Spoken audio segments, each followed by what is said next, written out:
Welcome to cooking cheap, easy, and tasty meals. Today we're going to make a no-knead black bread. Now, there are lots of varieties of black bread. What got me interested in this was I was reading a book called The Winds of War by Herman Wilde. It was one of the great literary pieces of the 20th century. It's at the beginning of World War II. And in one of the scenes, the Russian soldiers were sitting in a bunker eating black bread. And I thought that I hadn't had black bread in years, so I thought I would make some. So this starts with 2 cups of all-purpose flour. Add 2 cups of dark rye flour. Add 3 tablespoons of dark cocoa, 2 teaspoons of salt, 3 teaspoons of caraway seeds that have been ground, 1 teaspoon of fennel, which has been ground, and 1/4 teaspoon of dry yeast. Mix all that together. And I'm going to put that aside. Okay, 2 cups of water. We're going to add 3 tablespoons of brown sugar. And this is just room temperature water. 4 tablespoons of dark molasses. This is Steen's. I don't know what you can get where you are, but this is what's around here. That's intense stuff. 2 tablespoons of oil. Now I'm using avocado oil. You could use canola oil or olive oil, whatever you like, and 1 egg.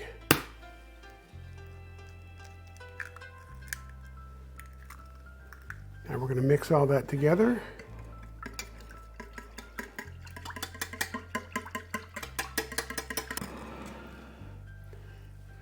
Now we're going to add our wet ingredients to our dry ingredients.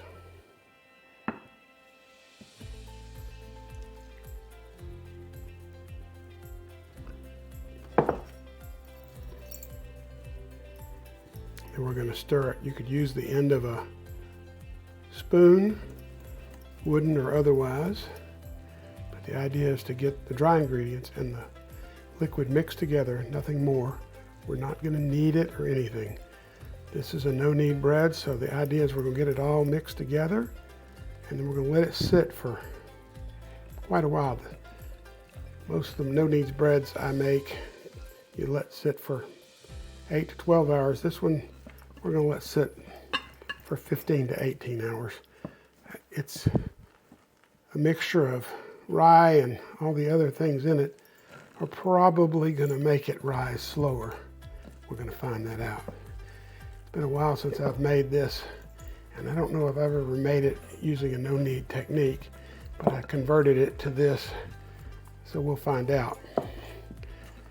In general, a no-knead bread, the only difference is you let it sit longer and you don't have to knead it to get it ready. So I want to turn this over a little bit. Still got some dry stuff on the bottom, which we don't really want. This is a much stickier and wetter dough, but like most no-knead breads, it is kind of shaggy, a little wetter than some bread doughs. From the look of it, we're ready. Our next step is to cover it and put it aside for 15 to 18 hours.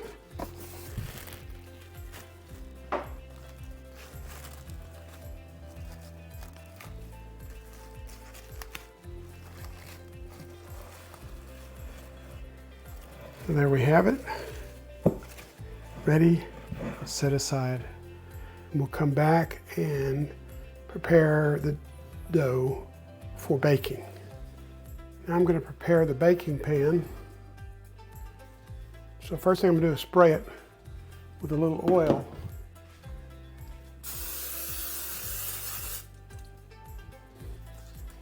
And I've cut a large sheet of parchment paper in half.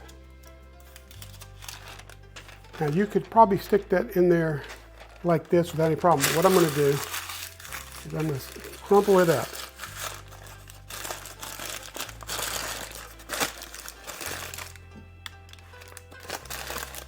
I'm going to stick it in here.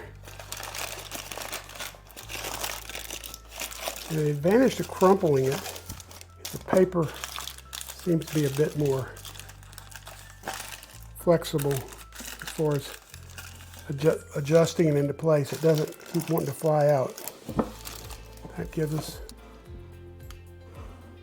a hammock to pull our bread out from. We've got a nice sticky batter. I'm just going to turn it out from the bowl into this.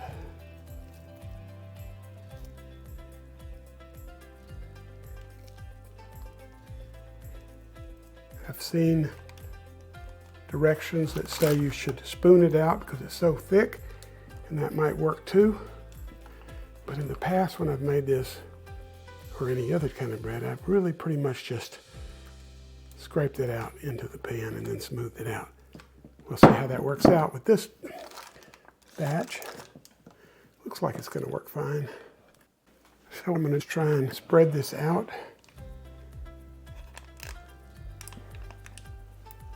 Such a heavy dough that it's not going to do that real easily. Now that we've got it in there, the next step is to let it rest. That looks pretty good. I'm going to take it and stick it into my microwave and let it sit for a couple hours and rise again. As you can tell, our loaf has risen quite nicely.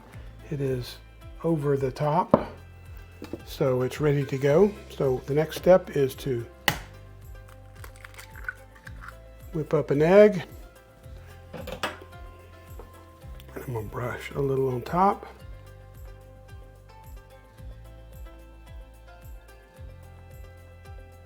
Help give the top a nice glistening color when it is cooked. But it'll also let me put some seeds on top, and I'm going to put some caraway seeds.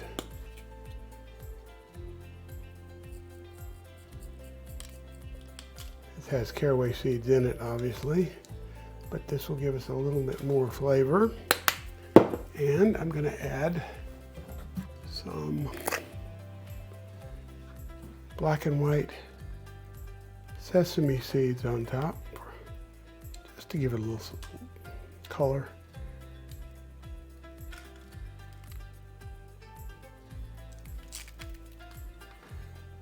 I don't know that they're going to add that much flavor, if any, but it'll look nice.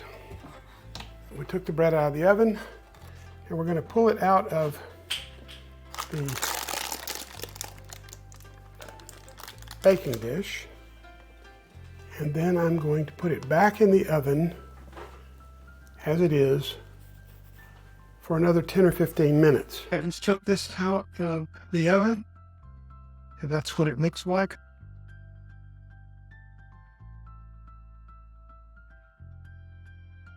It's made the edges harder. And then it's supposed to let this sit for 3 or 4 hours. I'm gonna let it sit overnight and cut it tomorrow. And see what it tastes like then. Okay, the bread is cooled, and now I'm going to cut it.